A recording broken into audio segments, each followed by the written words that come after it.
I apologize again that you have to hear me talk so much today.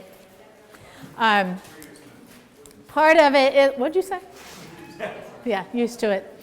Part of it is that I do play many roles because I am a parent to a kid with autism. I also am an autism specialist now, and I am the lead teacher for the high functioning autism program that's a district program for our county.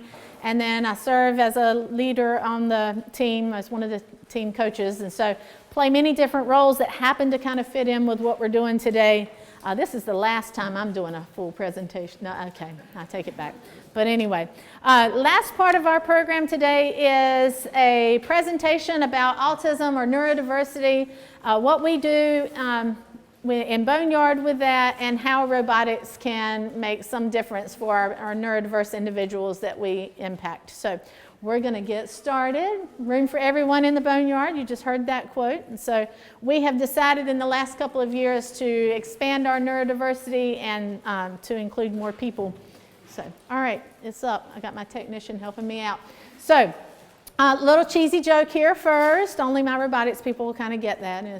Anyway, that's why I put see what. All right, never mind. All right, so first of all, we're going to talk about kind of some definitions to get us started. The first one is neurodiversity, and it is a concept where neurological differences are to be recognized and respected as any other human variation.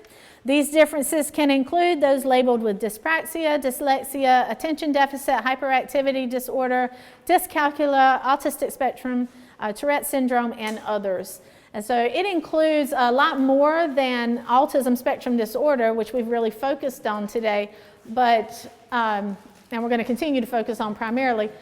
But we also want, as Boneyard is also trying to include other neurodiversities as well. We're not trying to just focus on autism with Boneyard. And so our kids that don't have autism still a lot of times fit in some of these other areas in some ways. So, but for today, autism, we've got the definition for that one, a complex neurological developmental disorder that affects communication, social interactions, thinking, and behaviors. And that's the last that I'm going to try to read to you, hopefully, and we'll try to do better. So, all right, I found this really cool visual at a teach program that I went to last year. So I know Haley is going to recognize that, seeing that up there. But it kind of puts into perspective of why autism is considered a spectrum. It's considered a spectrum because there are so many different potential combinations of what you're going to get when a person is diagnosed with autism. Because there's so many potential symptoms or characteristics. And I think Jaden mentioned something about that too, that it's a huge variety of people or symptoms that you're going to see or characteristics. And what Chris also said was just because you know one person with autism doesn't mean you understand everybody with autism. And so this little visual kind of shows just to meet the minimum requirements of being diagnosed with autism, there are 616 potential combinations of symptoms, and that's just to meet the minimum. And so you've got 616 potential combinations just to meet that minimum criteria, so that tells us that you've got a huge variety of what you're going to get just because or when somebody is diagnosed with that. And in fact, if you put in all the potential, it's well over 2,000 different combinations that you could get of those symptoms. So, but typically we do characterize it in 3 different levels. It used to be that we called it Asperger's, and then there was autism, and then we had a handful of other smaller diagnoses as well. And then we went from that to calling it high functioning, which is a little insulting, and it's also not very clear because just because you're high functioning academically perhaps does not mean that you're high functioning as far as autism is concerned. And so that's kind of a misnomer as well. And so now that they're using these 3 levels. Level 1 is the less severe, and it is those that do require some support. They are going to have some difficulties with communication and social skills, but and organization, but they're not. They don't need quite as much as assistance as maybe the level 2 and level 3. Level 2 is kind of in the middle. Level 3 is the more severe. They're going to require more significant supports in order to find their successes in the world. And so previously level 3 was what we would have called severe autism, but we don't necessarily use that terminology anymore either. because it's hard to measure what is mild versus severe autism. But these things are based on how much it impacts your daily life and your way of communicating with others. So, all right, next. Oh, and it's important to mention that there's actually really a spectrum within each one of those levels as well. There can be a variety of different things going on within those levels as well. Some autism facts: about 1 in 59 children in the United States are diagnosed. Researched a little bit about state by state. North Carolina falls in line really close with that number. In North Carolina, it's about 1 in 57. Last time they checked, which was, I think, 2014 maybe. Anyway, it was about 1 in 57, so that was pretty much in line. But then when you look at, I think it was Colorado, they had something like 1 in 70 something. And then there was another state that had something, I think it was New Jersey, had something like 1 in 30 something. And so there's a huge variety in those numbers. But anyway, across the United States, about 1 in 59. So in North Carolina, if you just look at the high schools, the 3 major high schools, their population, it would suggest that there are at least 25 to 30 kids with autism in our 3 biggest high schools, Rose, Conley, and South Central. So 25 to 30 that we can certainly help serve through robotics and help find their passion. But anyway, currently about 1 to 2% of the world's population is diagnosed, but that is still an estimate because in some places they don't report it like we do in other places. Boys are 4 times more likely, approximately, to be diagnosed with autism. We're starting to find that that also might be because the diagnosis criteria was based on males. And so females obviously can have autism as well, but they don't fit into that diagnostic criteria quite as smoothly as males do. Almost half, over 40% of those diagnosed with autism have above average IQ. And that's kind of important because at the same time, if we look at one of, where'd she go? Oh, wait, no, don't move yet. You're going to find out in a slide in a minute that up to 80% are not employed. So we obviously have a huge gap between capability, not that IQ is the only measurement of capability. I want to be clear, that is not the only measurement of capability, but we do have a gap between what is capable or what the capability is and who is being employed, but we'll get to that in a minute. Diagnosis requires noted impairments in both of the following areas: social communication and interaction, and restricted repetitive patterns of behavior or interest. Those are the 2 main areas that they use for diagnoses, but again, there's a huge spectrum, and there's all kinds of different characteristics that you might find. There's no known cause, there's no known cure. Treatment can certainly decrease I've got the word here, the impacts. Treatment, especially early treatment, can decrease the impacts. And I've kind of bold printed this, that we have a history of making it the person's responsibility to change to fit society, instead of where we're kind of starting to slowly move where we are trying to help society be more aware and be more accepting of those with autism. And the reason why that's important is, as I've noted here, we would never expect a person that has another disability to change and just magically fix whatever it is to fit in. We would never tell somebody in a wheelchair, just get up and walk. You can do it. Watch, I'll show you how. Now you do it. I mean, we would never do that. It would be absurd. We would never tell, a person that's blind, just see. It's absurd. And so we make adjustments in society for those things. We build ramps and we use Braille and that really impressive phone stuff that Christopher was showing us. We make adjustments. But for some reason, we're a little bit behind on making adjustments for people with neurodiverse disabilities. We expect, just because they mostly look normal, that they should be able to learn and do and behave normal, what we call normal, like anybody else, and that's not necessarily the case. So there is, like I said, a very slow movement towards accommodating, not attempting to change. Some of the difficulties, and I'm not going to focus on these because they're so negative and that's unhappy, but I did bold print the ones that robotics kind of helps out with, or what shows up in robotics. But some of the difficulties for those with autism, understanding others and their social behaviors, it just doesn't come naturally to them to pick up on social cues necessarily, or some of them. And so understanding why people are doing what they do is difficult. Communicating with peers is difficult. Recognizing other people's feelings and engaging theory of mind. Theory of mind is the idea that everybody else has feelings just like I do. Or everybody else has a reason for doing something just like I do. And that's really difficult for some people with autism. They kind of see things one way, and they are, to some people it comes across as being self-centered or self-serving because they're worried about what they want, because they're not able to kind of put themselves in somebody else's shoes sometimes. And some people say that it's a lack of empathy, but it's not a lack of empathy necessarily. It's a lack of knowing how to pull that and how to control that. But anyway, so that theory of mind is an issue. Recognizing unspoken rules, when it's appropriate to cheer loudly or to speak out, and when it's time to kind of sit quietly. They sometimes have a hard time with that. Non-literal language, nonverbal cues, facial expressions. I got a whole bunch more mentioned. Sometimes they struggle with working cooperatively. That's a big one for a lot of our kids with autism. Working in groups is a big challenge sometimes. But yet they're told you have to do that, especially in middle school. Good gracious, middle school with their group work. Anyway, they're told they have to if they want to be successful. You just have to figure it out. You got to get along. You got to work together and that kind of thing. And that's part of their disability. It's a challenge for them to work cooperatively. And then on the job, they're expected, obviously, to be able to work as a team. So that's a challenge.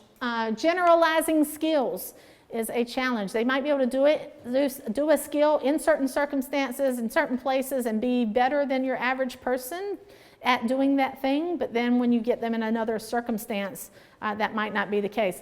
I tell people all the time that teaching children with autism is a lot like having a whole bunch of ages trapped in one person's body. And what you get is based on the circumstances that are going around at that time. Sometimes I get, a 3-year-old response to something from whatever's going on, and sometimes I get like a 30-year-old response to something that's going on. It just depends on the circumstances. But generalizing skills can be very difficult. And then regulating sensory input. That's a huge challenge for our kids with autism, especially with robotics, because we are loud when we're there, definitely. And so that's an issue. But anyway, in your free time, you can read through those a little bit more closely. Got an example of how social, this is a simple conversation. Madeline's probably already hiding her face. I'll tell you why. But anyway, simple conversation that's a perfect example of why the social interactions and communication challenges can kind of get in the way. For your neurotypical person, if somebody says hi to you, your response is going to be, you're able to think about, okay, what situation am I in? Do I know this person? What kind of response do I want to give them? What's the socially appropriate response in this particular situation? You can figure all that out pretty quickly. Your brain can kind of figure it out. Sometimes people with autism are unable to do that. And so if you look at this, the simple thing, hi, can have all of these different responses. Might just be hi, might be what's up. Might be, how are you? And so on and so forth. Might just be a smile and a nod and move away. Who knows? Depends on circumstances. But then whatever that response is going to lead to the next response, where you might move on yourself, or you might, if they said, what's up? You say, not much, you, or whatever. And so you're able to kind of go through what is the appropriate thing in that circumstance and able to spit out something that makes sense. For a person with autism, this might be very difficult, because they can't think through all of those things necessarily and then get the word out fast enough for it to make sense. And I'm going to pick on Madeline a little bit, because she gave me, without knowing I was going to do this, gave me a perfect example of how this happens. And I might make all of you feel a little socially awkward. But Madeline this week was went outside of her comfort zone and went to one of her friends' games. And went all by herself, walked in at this middle school game, and somebody that did you say it was somebody you kind of sort of knew? No. All right, somebody she didn't know said, hey, how are you? And her response was, thank you. And so when she got in the car, she said, oh my God, I was so awkward, because this dude, I don't know, God only knows what he thinks of me. But I assured her we all have our socially awkward moments where we do that kind of thing. But it is a perfect example of, she just did not have time to process. I don't know this person. I'm in here by myself trying to get to that game that I told my friend I would go watch. And this person I don't know in this circumstance, she didn't have time to think about all that. So she said, thank you, until he walked off. And then it was, fine. It was polite. It was polite, yes. If nothing else, it was polite. So that's just one example of how autism can kind of get in the way in a way that sometimes people don't think about. Not that Madeline is diagnosed, but she probably is anyway. But anyway, all right. So on top of all that, if it's not enough to make it hard for some people with autism, there are often other things going along as well. Typically, it's not just autism. There's my favorite word, just, in there in quotes. Approximately 84% meet the criteria for an anxiety disorder. 84%, that's huge. Meet the criteria for anxiety. And so if you meet someone with autism, they most likely have anxiety going on as well, obviously. Sensory integration disorder is a big part of it as well. And that was, like I mentioned, one of the first things I knew about Jaden. Even as a very small infant, little old ladies at church would go to grab his hand and he would snatch his hand away. And they would be like, oh, I'm so offended, because most infants, grab on if you put your hand in their hand, and Jaden, not so much. And even before he could talk, which was very early, he made it very clear to us that he did not like airplanes flying over or trains blowing their whistles. Even though we didn't even notice them or hear them, it was very obvious that he did, and it made him uncomfortable. He would kind of ball up and scream and all this, and we didn't know what in the world was going on for the longest time, but anyway. Sensory integration disorder is a big deal. And in case you don't know what sensory integration disorder is, anything that appeals to the senses may be magnified for someone with autism, or it may be actually dimmed for someone with autism. So sometimes, unfortunately, some people with autism don't feel pain the same way other people do. So they might actually hurt themselves and not even know it and just kind of keep going. Most common, though, it is magnified, so they can hear things sometimes that you don't hear, or it can literally be painful. The things that you do hear might actually be painful to them and might make them want to just come out of their skin at the moment. And so, and then taste. Jaden I hate to keep throwing him under the bus and use him as an example, but very early, he would tell me ketchup was spicy. And so I was like, what do you mean ketchup is spicy? But to him, even taste was an issue. And I couldn't keep anything quiet. He could hear everything. I could be like upstairs whispering, and I'd hear that. No, it's so unfair. But anyway, could not keep Christmas secrets, any of that. Unfortunately, depression is very, very common, especially with adolescents with autism. And so, as if it's not already difficult enough to be an adolescent and to deal with depression, if you throw that on top of it, it can make it very difficult. Seizure or ADHD, seizures and epilepsy, again, especially with adolescents, that tends to kind of come out at that time. Fragile X syndrome, OCD, and Tourette's syndrome all are possible comorbids, what they call it. It's a horrible name, but comorbid character or diagnoses. So there you go. All right. Some statistics and facts and realities that I want to, not to dwell on negative things, but because it kind of helps with, or it explains what we're doing with robotics and why we're focusing on neurodiversity, include more than 50% of adolescents with autism spectrum disorder report that they have no peer interaction outside of school. And the parents that I have had up here and the parents that I've worked with on our team will tell you that a lot of times that is the case. Now, Michaela was awesome. She used to get involved, and still does, get involved with Science Olympiad and Girl Scouts and things like that. So she had a lot of peer interaction outside of school. Don't know a lot about Nick and his experience or Caleb's before this, but I know Jaden did not have a ton of peer interaction outside of school. And so, like I said, 50% or more than 50% say that there's nothing. I do know from teaching kids with autism in high school that there is very little beyond video games. And video games is not peer interaction, even though they will try to convince you it is because they're talking to someone online. And so, so I guess it kind of sort of is, but not what we want necessarily for our kids. More than 50% report never being invited to social activities. And to me, that's really sad. And I know a lot of parents with kids with autism will tell you that their kids were never invited to birthday parties. They were never invited to just go hang out or go to the movies with a friend. They were never, ever invited to sleepovers, ever, because that's way too overwhelming for people that don't understand. They were the ones that were left out, that weren't invited to these things. Jaden even got sent home one time from going to a neighbor's house because something he was doing stemming, they call stemming, which is kind of a self-stimulatory behavior that's not out of line for people with autism. They didn't understand what he was doing, and so they sent him home. And they told him, you got to go home because you won't quit doing that. And so that's discouraging for parents when that happens. So 1 in 4, or it says only 1 in 4 report having at least one close friend. And some studies show that only 8% have friendships with same age peers. And that's because a lot of times people with autism get along with much younger people or much older people better than they do their own peers. Because the much younger people, they can kind of, when you have that childish moment coming out, you can kind of blend right in and go along with it.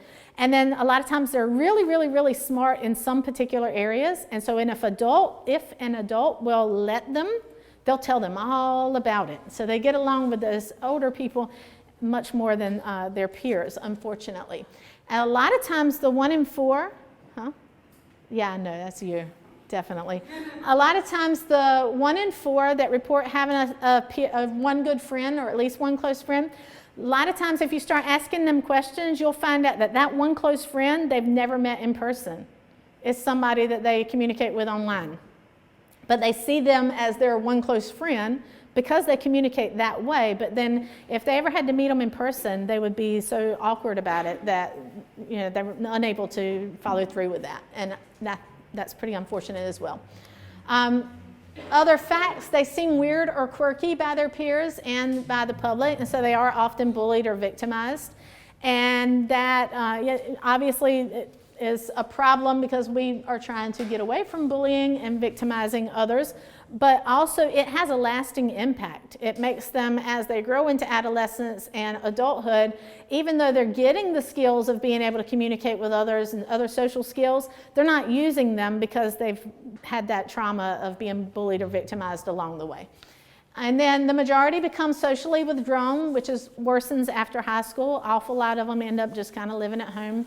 And as I mentioned before, up to 80% are unemployed as adults. And so really unfortunate.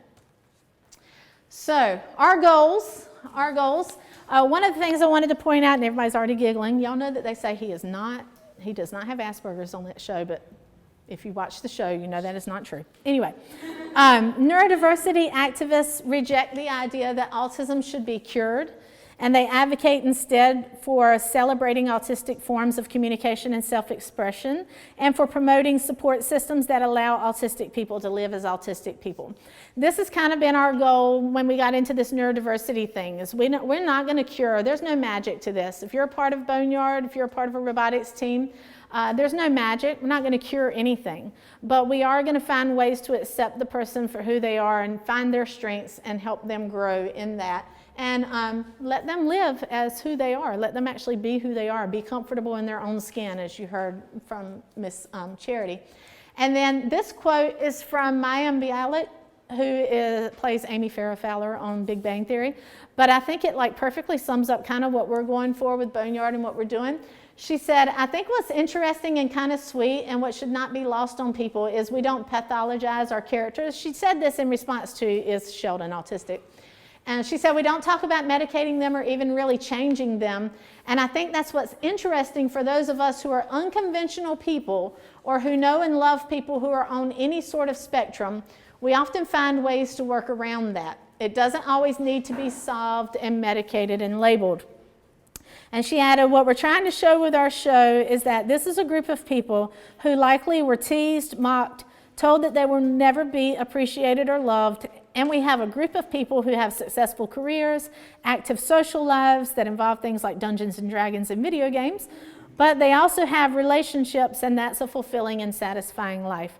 And I picked that because, like I said, that's what we're going for with Boneyard being more neurodiverse, is we want to take the people that maybe have not been comfortable in their own skin and make them able to be successful still, nonetheless. So, on a positive note, very important to note, autism is not all about deficits. Neurodiverse students are indeed diverse.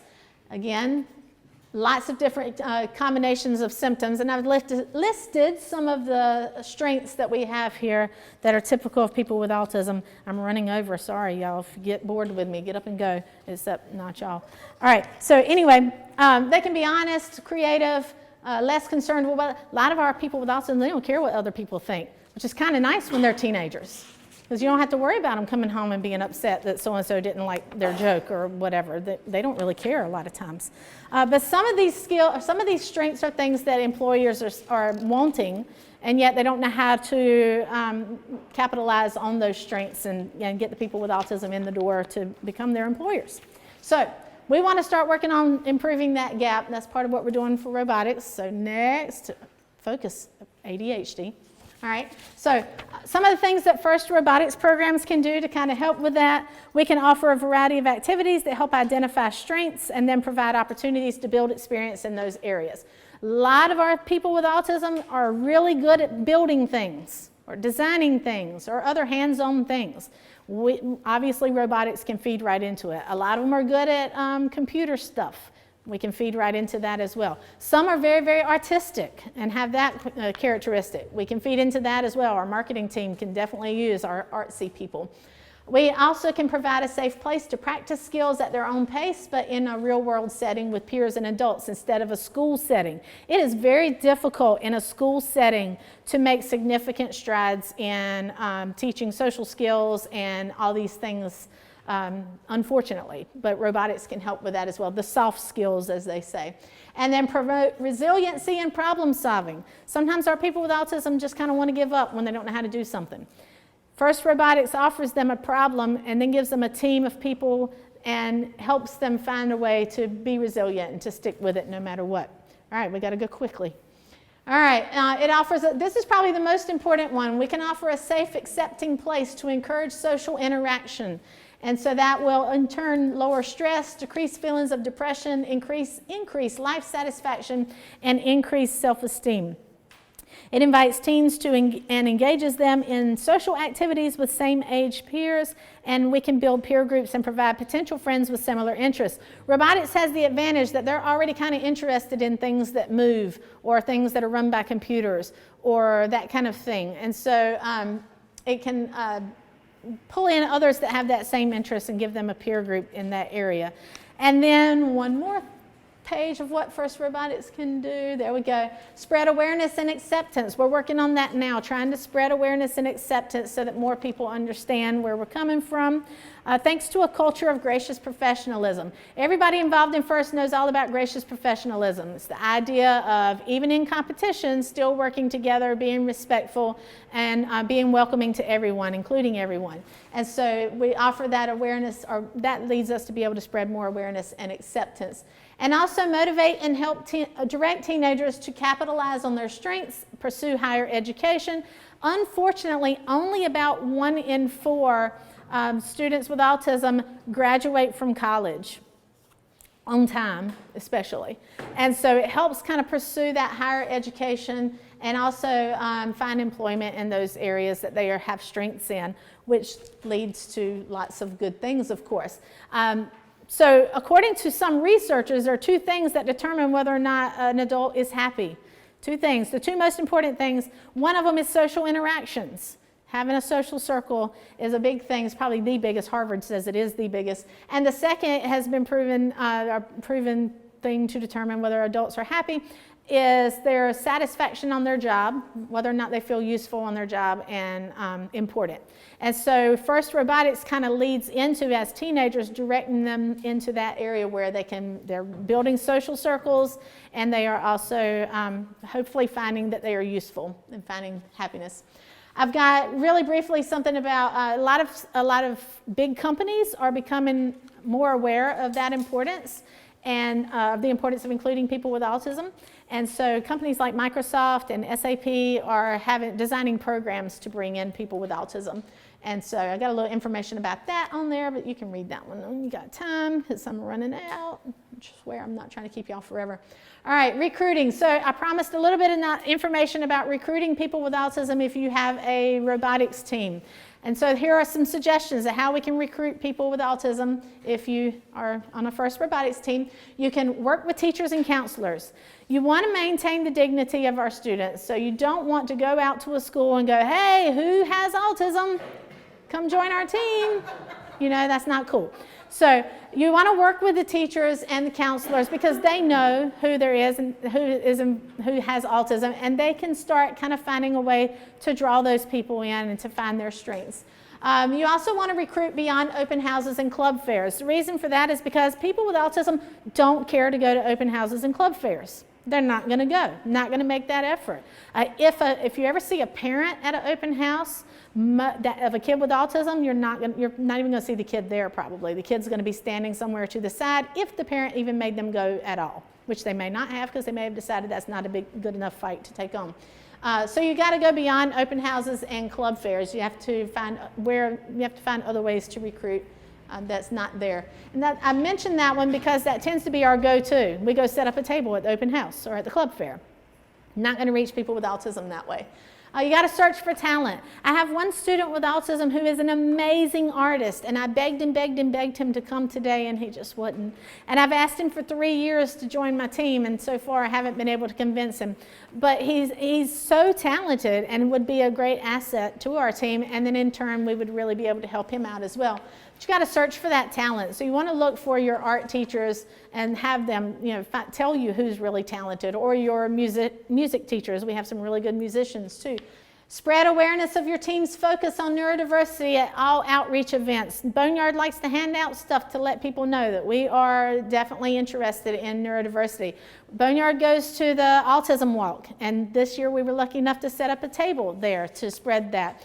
So that kind of helps bring in people with autism because that's where the people are going to be that have autism. They're going to be at the walks and that kind of thing.